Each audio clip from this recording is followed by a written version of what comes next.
Assalomu alaykum. Bugun sizlar bilan Oriflamedagi SPF kremlarini teksturasi va farqini ishlatib ko'rsatmoqchiman. Bular o'zim ishlatadigan SPFlar. Bular birinchi bo'lib mana bu yangi chiqqan Optimal seriyasidan multifunktsionalni kremni ko'rsataman. Bu krem vazifasi faqatgina SPF emas. Buni vazifasi juda ham ko'p, oziqlantiradi, ham yuzni himoya qiladi, namlantiradi. Mana surilganda mana shunday oq bo'ladi. Yaxshilab surganingizdan keyin singib ketadi. Teksturasi yengil buni va yuzni juda ham yog'lantirib yormaydi. Quruq yuzlarga ham, yog'li yuzlarga ham bemalol tavsiya qilsam ko'rishinglar mumkin. Surilmagan joyini qaranglar. Bunaqa quruq, yaltiramay, jonsiz bo'lib turibdi. Matovoy bu taraf esa juda ham chiroyli yaltirab turibdi.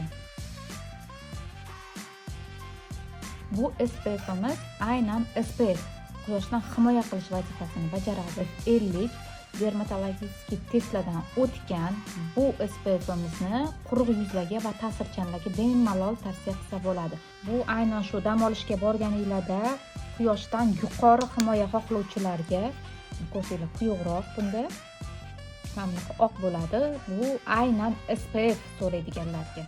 Ko'pincha buni plyajga, dam olishga borganda yoki quyoshda juda ham ko'p yuradiganlarga tavsiya qilaman va quruq yuzlarga tavsiya qilaman. Yog'li yuzlarga buni tavsiya qilmayman, chunki yog'li yuzlarning o'zi shundoq ham yuzi yog'langan bo'ladi. Mana singdi, bunda ham ko'rishinglar mumkin. Mana bu tarafim surilmagan tarafim qurib turibdi, bu taraf chiroyli oqarib, yaltiradi. Ikkalasini farqini ko'rsataman.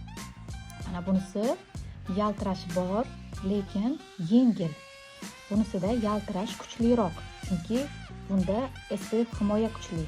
Bunda multifunksional vazifani bajaradi, ya'ni krem vazifasini ham bajaradi. Ham o'ta quruq va ta'sirchanlarga tavsiya qilaman. Men o'zim har kunlik ishlatadigan mana bu professional Novecea SPFini surib ko'rsataman. Yog'li yuzlarga, normal yuzlarga, aralash yuzlarga tavsiya qilaman. Bu juda ham yengil, mana ko'rgan bo'lsanglar, suyuq bo'lishi ham yengil va tezda singib ketadi. E'tibor beringlar. Umuman oppoq qilib qo'ymadi, lekin yuzni oqartirib, ya'ni yuzingizda sveja oqaradi va barxitli bo'ladi. Surilgan taraf ozgina yaltiradi, surilmagan taraf mana qurib turibdi. Oqarganini his qilishinglar mumkin.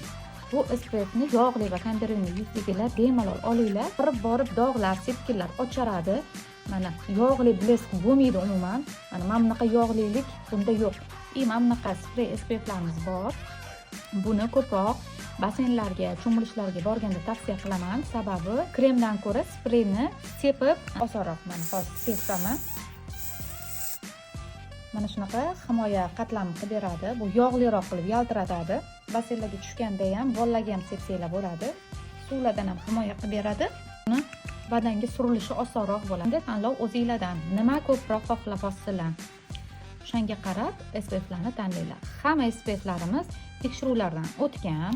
Yillar davomida o'sha odamlarning eng sevimli SPFlari. Men hammasini tavsiya qilaman, lekin sizlarga qanaqa vazifa, qanaqa tekstura kerakligiga qarab o'zingizga mosini tanlashingiz mumkin.